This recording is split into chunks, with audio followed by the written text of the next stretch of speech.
Thank you. And perhaps I missed it, but is there a metric that there's, I forget which slide, you might be able to refer me to it, the one that shows the years for completion, you know, how many complete in 2 years, 3 years, 4 years? Yes, that's on page 4 at the top of the page. Thank you. You see again, the lion's share of the completions are in year 3, 4, and 5. And do you have any correlating data that shows for the minority subgroups where they fit into this? I would think with people that perhaps because of economic disadvantage needs to spend more time in a workplace, that it's going to be a longer projection for some of the economically disadvantaged subgroups. Is that an accurate We perception? absolutely do. All of these data are able to be disaggregated by race and ethnicity, by gender, age. We can slice and dice it a lot of ways.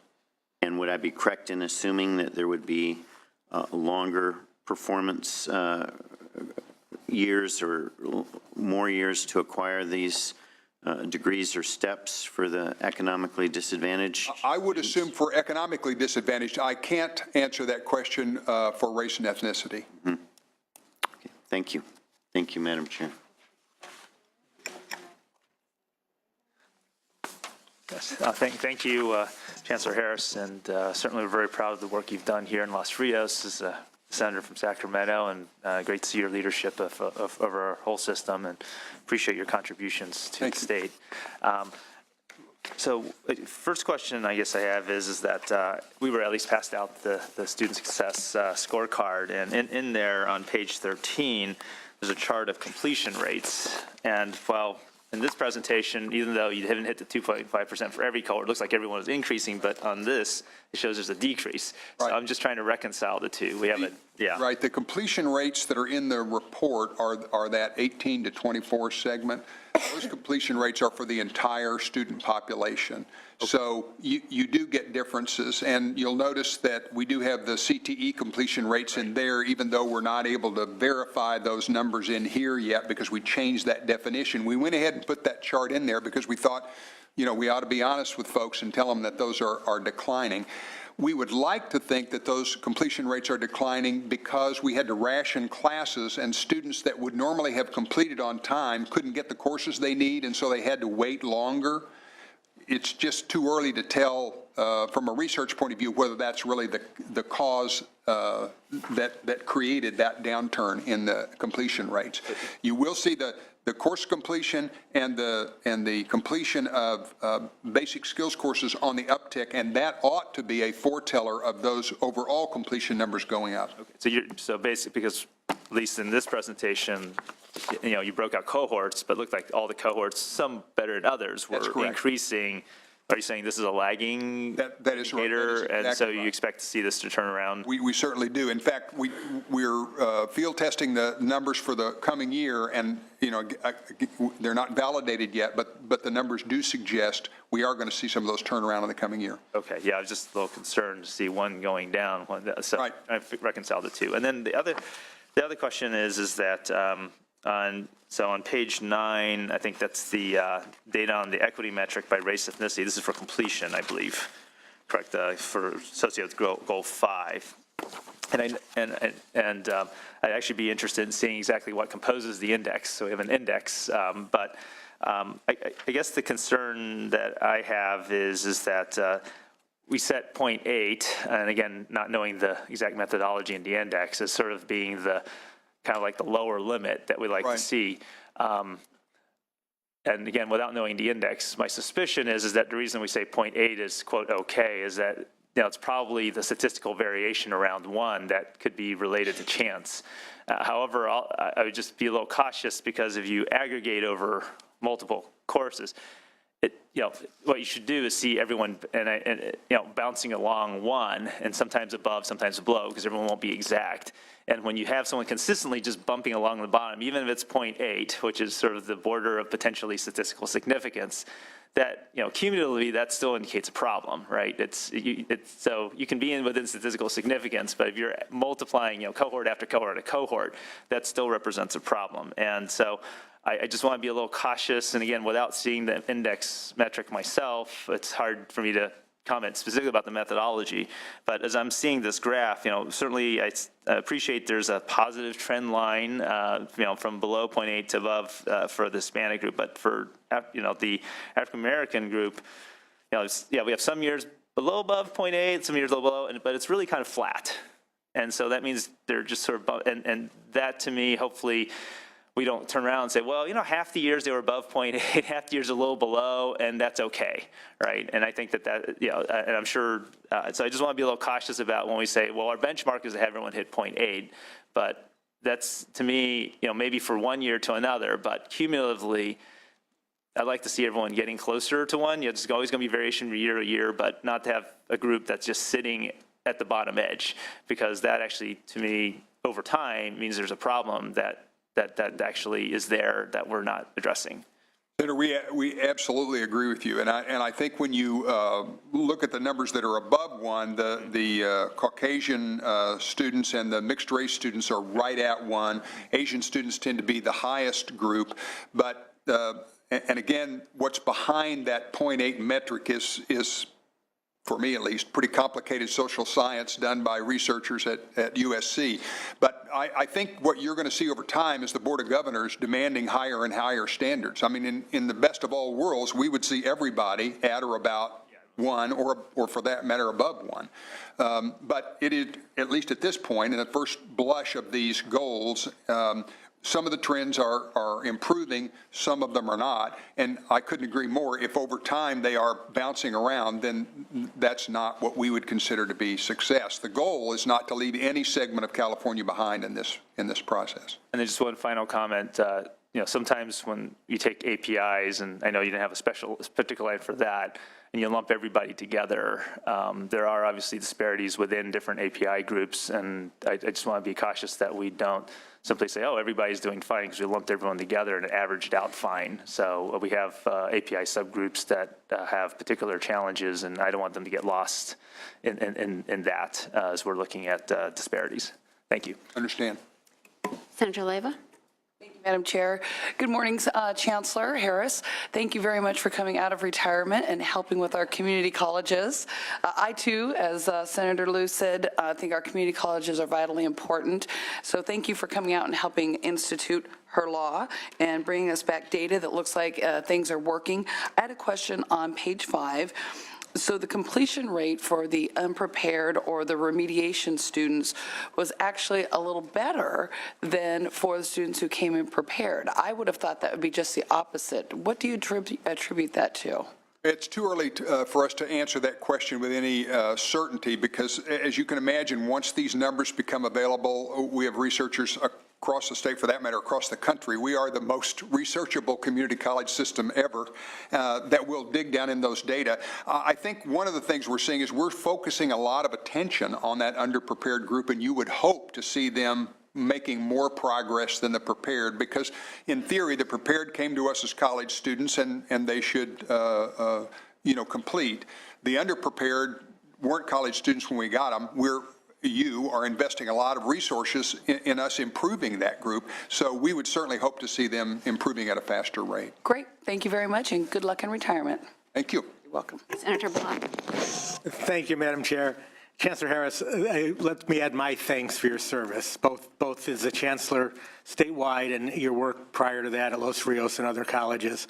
And this is a wonderful culmination of some of that work, thanks to Senator Lieu and Senator Lowenthal, Senator Scott, all the work that's been done on student success. And let me apologize, too, because I have to leave briefly to go to another meeting. We're all running in and out of meetings. There's a hearing I actually am chairing this afternoon on community college affordability that's looking at, among other things, the president's goal of free community colleges, or first 2 years free.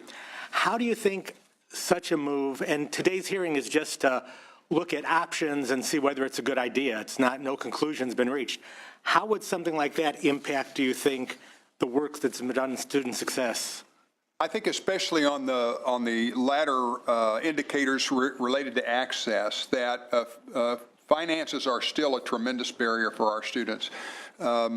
Yes, fees for California community colleges have historically been low and are still very low, but the cost of attending higher education in California for our students is still quite high. In fact, when you add in the cost of living and transportation and books and childcare expenses, going to a California community college can be far more expensive than going to community colleges anywhere else in the country.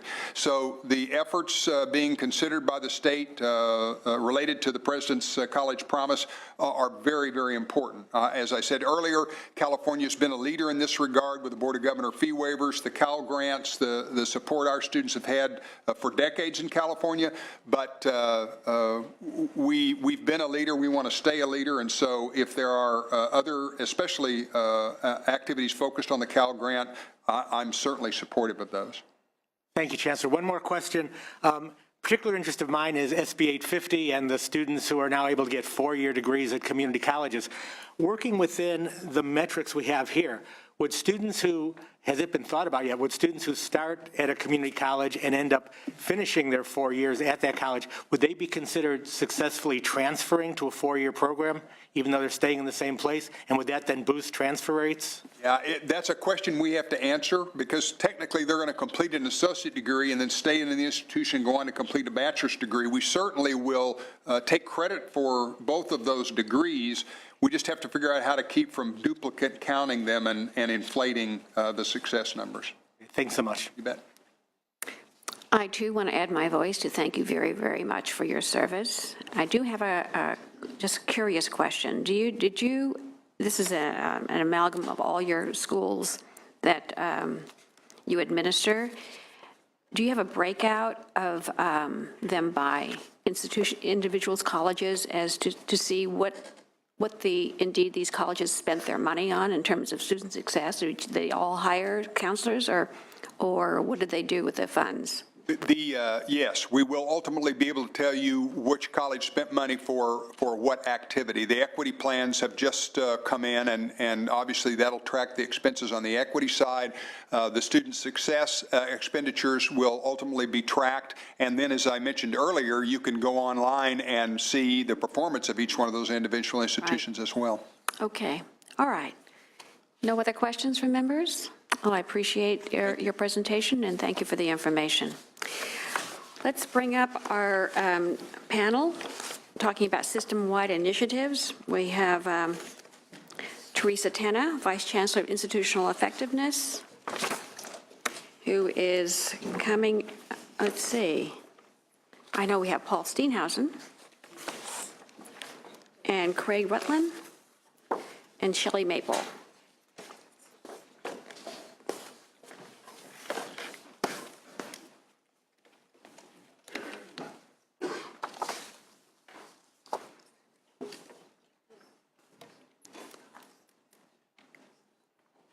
We have too many? Thought we worked out the seating assignment. Work out the seating arrangement. Good morning.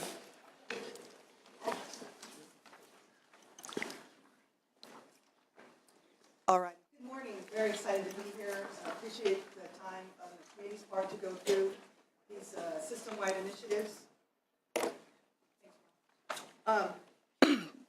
We're going to step through a PowerPoint. You all have the PowerPoint at your desk in the full slides. As we go, we'll introduce ourselves and the initiatives that we're speaking to. And we'll just kind of start off right here in terms of the system-wide initiatives that we're going to be discussing, the Common Assessment Initiative, the Ed Planning Initiative, the Institutional Effectiveness Partnership Initiative, as well as the Success Center for the California Community Colleges. And I think the thing I want to underscore is that all of these initiatives receive some funding from the legislature. Now, there's, as we're here to talk about the Student Success Task Force recommendations and implementations, all these initiatives are put together to respond and implement the key recommendations within the Student Success Task Force report. Their primary focus is on strengthening support and guidance to students, set and report local success goals, provide focused professional development and robust mechanisms for sharing of best practices.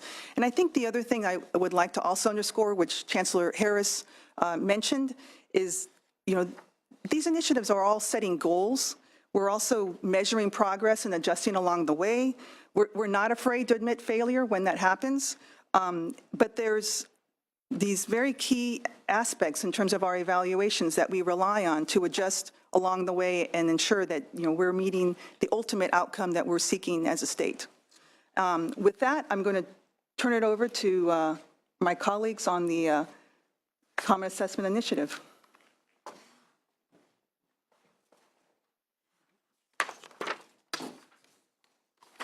Good morning, Madam Chair, members of the committee. My name is Craig Rutan. I am the Area D representative for the Academic Senate for California Community Colleges. I serve as the co-chair of the Common Assessment Initiative Steering Committee. I'm here joined by Jennifer Coleman, the statewide program manager for the Common Assessment.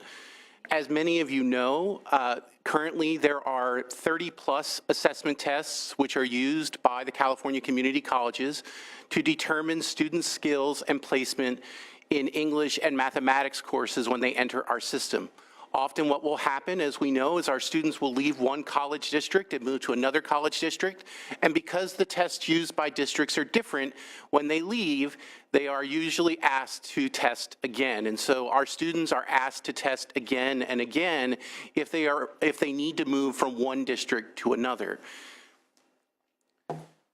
Back in 2011, legislation was passed to start the creation of a common assessment.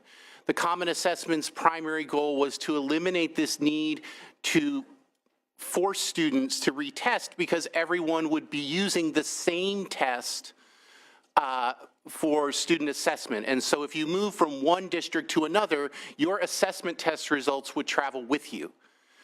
With the Student Success Task Force recommendation, though, it went beyond that. Current assessment tests typically give a single number in math or reading or English as a second language, and based upon that single score, colleges have determined which course a student should be placed into for their local curriculum. The Student Success Task Force recommendation not only called for a common assessment that would allow students to move from one campus to another, but that the new test had to give more information about what students could actually do. It needed to be diagnostic in nature so faculty would have a better idea of what students could do and what they couldn't do, instead of just putting them in a course where they knew 75% of the course but were forced to repeat it because that's the way our current assessment system works. And so that was a very different approach. It's one thing to set up a test for everyone. It's another to set up a system which gives us not only data which moves from one college to another, but really tells us what students are able to do. And it will allow us, as we move forward, to think about changing the way that we address remediation for our students. Instead of thinking of students going into a single course, you could have colleges simply having smaller modules to address student skills, to get them into more advanced courses more quickly, moving them out of remediation more quickly into college-level coursework. And we know that the longer that the path is for students to get out of remediation and into college-level coursework, the lower the chances are that they will ever earn a college degree. And so the quicker that we can get them the skills that they need, the better. This system also has to include multiple measures, and all multiple measures now are typically done at the college level, and it's not necessarily easy for colleges, depending upon what their research infrastructure is, to collect usable data. And so we want to have a set of statewide data that we can provide to the colleges that is consistent in how it's being applied to ensure that our students are being placed properly and are not being asked to do things that they don't need to do. Our current hope is that we expect this to be extremely successful. This will be a phased rollout, as with all systems. But the phased rollout is scheduled to begin soon. Our piloting is starting now. We are developing test questions as we speak to be able to create these diagnostic tests. Pilot process is occurring this year, and the hope is that we are placing students in 2017 using our new system. Okay. All right. Thank you. Thank you. We need this. Okay. Thank you, Madam Chair Liu, and the committee for the opportunity to speak with you today. I am Shelley Maple, the Ed Planning Initiative Steering Committee Chair. I'm also the 3SP Director at College of the Canyons. In the next few minutes, we plan to give you an update on how we at EPI, the Ed Planning Initiative, are creating a shared vision of a more powerful community college system. We are helping colleges to manage change, inspiring new ways to shape the educational experience of our students, transforming processes, and using our technologies to map personalized pathways for student success. In the old days, it was easy to go to junior college, no entrance requirements, low fees, no demands placed on you. Resources were minimal, with only a few counselors to work with students, so the way you figured out which classes to take was to stand in line behind a smart student. You could swim around in the waters forever undirected until you either moved on or dropped out in frustration over not being able to achieve a career or educational goal in a reasonable amount of time. To tell the truth, there wasn't really a lot known about community colleges and our students back then, and not much known about the factors that figured into success. Since that time, we've learned a lot at the national, state, and local college level. We now know better than ever the attributes of a successful student and how to shape and nurture the development of those characteristics. We now know that providing a set of rich and targeted initial core services will help students connect to resources, establish clear goals more quickly, and put them in a position to truly engage with their new campus community. Data also tells us that our non-traditional students have become traditional. They are more likely to be part-time students and full-time workers, juggling family responsibilities. They're commuters with an ongoing struggle with time management. It isn't enough to equip our students at the outset. Our continuing and reentry students and those on academic probation need high-touch, close connections with counselors, faculty, and student life. We talk about the concept of pathways to create a personalized approach that helps students achieve their goals. This EPI pathway goes beyond the academic dimension to encompass all of the services and support needed in these areas. Directed. We want to teach them how to navigate college using tools that are familiar, relevant, and easy to access. Nurtured. We want high touch. We want our college students to know that their college cares about them, what's going on with them, and where they're going. Focused, we want to emphasize and help them focus on connecting majors to careers, establishing goals, and being able to see their progress towards those goals.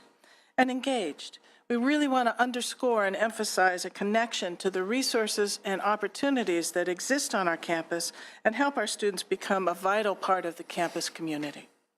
To talk about the specifics of those tools, I will turn to my colleague, David Shippen. Good morning. I apologize for the odd angle here. That's okay. I'd like to take a moment here just to brag on my colleague Shelley here and also all the folks that she represents. One of the unique things about this environment that we find ourselves in with the community colleges is an incredible culture of collaboration, interoperability, sharing. And thanks to Shelley and thanks to the great support of the Academic Senate, the Student Senate, and all the professional associations, I am reminded constantly that this is not a technology project. That may sound surprising, but when you think about implementing new tools, software, we really have to get after, what are the business processes? How do we remove barriers for these students into the attributes that Shelley mentioned, directed, nurtured, focused, engaged? Those are our goals. It's not to implement a new piece of software. But I do want to brag about the software for a second. So we have about 14 different pieces of software that are all integrated under a global umbrella we'll call the Student Portal. And the Student Portal is really important from the perspective of the student because they are used to things like Snapchat and Twitter and a lot of the things that we use in the community colleges are very kludgy. And we want to create something that's familiar to them. And it has to be available for everyone. There's a lot of variation between the colleges in terms of technology that's available.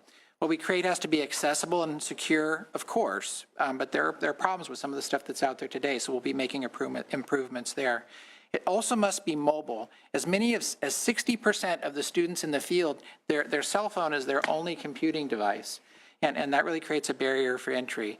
As I mentioned, we need to create an interface that looks familiar, and we need to have it integrated. And when I speak of integrated, we want to think of an application like Snapchat, maybe you're familiar with that, or the GPS on your phone. Those tools are really an integration of multiple tools. So when I talk about the portal, I have a solution here for creating a personalized experience for a student that can be branded for the college, the local college that they might be involved in. But also, it ties them into everything else, just like a GPS, and it helps them to track their way. The effort as part of the portal, there's a career exploration tool, a very leading edge tool, very commonly used in the state. Folks are very happy with it. And the purpose of that is to create those compelling goals for the student. It's very difficult when you're 18, 19 years old, or maybe even on reentry, to come up with a goal. These tools will help you, come up with something to start with. We also have an orientation tool built into the system. This is developed, again, with the faculty, students, and staff input, and this is the on-ramp to success. One of our colleagues called it How to Do School. So this is the course on how to do school and get into it. There's an education planning tool that ties it all together. And as Craig mentioned earlier, many students find themselves in remediation unnecessarily. So as we take through that integration bed, as I mentioned, as we take their effective assessment and effective evaluation of their electronic transcripts, we can start them on a more correct path, and a path that A, they can contribute to, but B, is visible not only to the student but to the counselors, and they can watch it 24/7 and make sure that they're on track. There's an early alert system that, just like it sounds, it's a system for monitoring students for certain risk factors. And once those risk factors are identified, it's a collaboration, again, between the student and the faculty and the counseling staff, all to work together to make sure that student is taken care of. And lastly, on the back end, we talk about, some of the things that are needed to make this successful. So electronic transcripts, which gratefully there's legislation around that, is a way of effectively exchanging the information, and the curriculum. These are the lifeblood of these systems, and they are clearly part of our solution. So the timeline going forward, working together, that's really where we're at today. We're working with 14 pilot colleges, fantastic effort, deep and sustained from these pilot colleges, and everything that we learn from this will roll forward to our production implementations.